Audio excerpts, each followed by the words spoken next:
Hello everyone, my name is Ben Anderson and I'm a ranger here at the entrance of the Maggie L. Walker National Historic Site here in Richmond, Virginia. You know, it's no secret that Maggie L. Walker was a big admirer of the famous orator and statesman Frederick Douglass. Newspaper accounts tell us that Walker attended several public commemorations of Douglass's life. We know that she owned a book containing transcriptions of some of Douglass's speeches, hung an image of Douglass on the wall at her home, and even helped establish a residential neighborhood here in Richmond called Douglass Court. But when it came to celebrating the life of Frederick Douglass, Maggie L. Walker also did something very special, something she wasn't known to have done with anyone else that she admired. Today, we're going to use the National Park Service's monthly theme of connected conservation to explore Maggie L. Walker's role in preserving Frederick Douglass's home.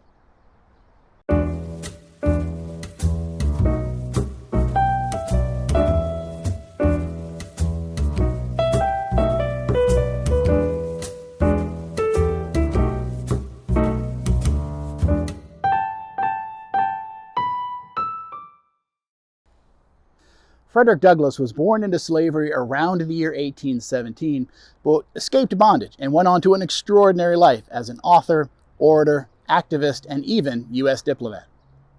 Douglass lived out his final 17 years at a large home known as Cedar Hill, sitting just outside of the nation's capital, before passing away in 1895.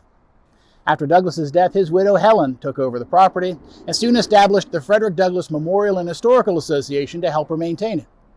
Helen passed away just a few years later, but the FDMHA carried on, and in 1908 received some major star power when none other than Booker T. Washington threw his name behind their effort. Washington used his organization, the National Negro Business League, to coordinate some of the fundraising efforts to help pay off the remaining mortgage on the Douglass home. And because Maggie L. Walker was a member of the National Negro Business League at the time, this likely marked her first involvement in an effort to preserve Douglass's home. In any case, despite the success of Washington and the National Negro Business League's efforts, by the time they were done, approximately $4,000 still needed to be paid on the Douglass's home. So, the FDMHA needed to continue looking for help. Help would arrive for the FDMHA in the summer of 1916 when they approached the National Association of Colored Women, or NACW, at their annual convention and asked for their assistance in helping to pay the remainder of the Douglass home's mortgage. Maggie L. Walker, who was then a member of the NACW, was placed on a special 7-woman committee that was tasked with exploring whether or not the NACW should be involved in the effort. In all likelihood, that task was experienced as a mere formality, because the committee soon responded with a resounding yes. In a report issued just several months later, the committee stated, "This is the psychological moment for the association to show its true worth and prove that the women of the race can measure up to those able sainted women of the race like Sojourner Truth, Harriet Tubman, Amanda Smith, Frances Ellen Watkins Harper, and others who passed through the fire of slavery and stood the test. Every man, woman, boy, girl, or club who takes a share in the redemption of this home enters into a partnership with the trustees in preserving to posterity the home of the greatest man of our race of his time." The NACW spent the majority of 1917 conducting a massive fundraising campaign that engaged people of all ages from all around the country that was ultimately successful in paying off the home's mortgage. The NACW celebrated this monumental achievement at its 1918 convention, but paying off the mortgage on the home was only the first step. More money needed to be raised in order to restore the home.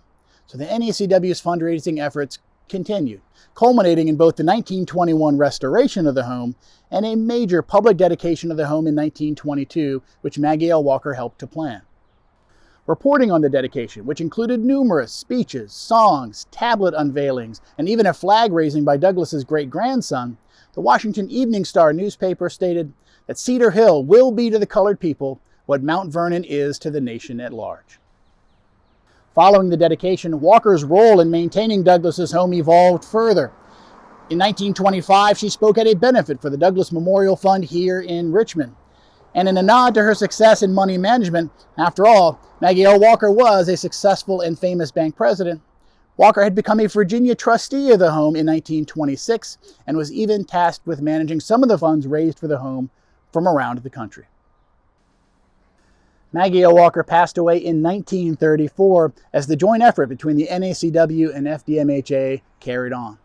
Their partnership was maintained for the next several decades until the home was sold to the federal government in the early 1960s and became a unit of the National Park Service, what is today known as the Frederick Douglass National Historic Site.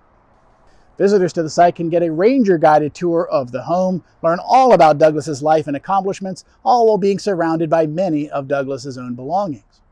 My hope is that on your next visit there, you'll not only be inspired by Douglass, but that you'll also take a moment to think about the countless individuals, people like Maggie L. Walker, and organizations like the FDMHA and NACW that worked with the common goal of preserving Douglass's legacy so that your experience at the home could become possible.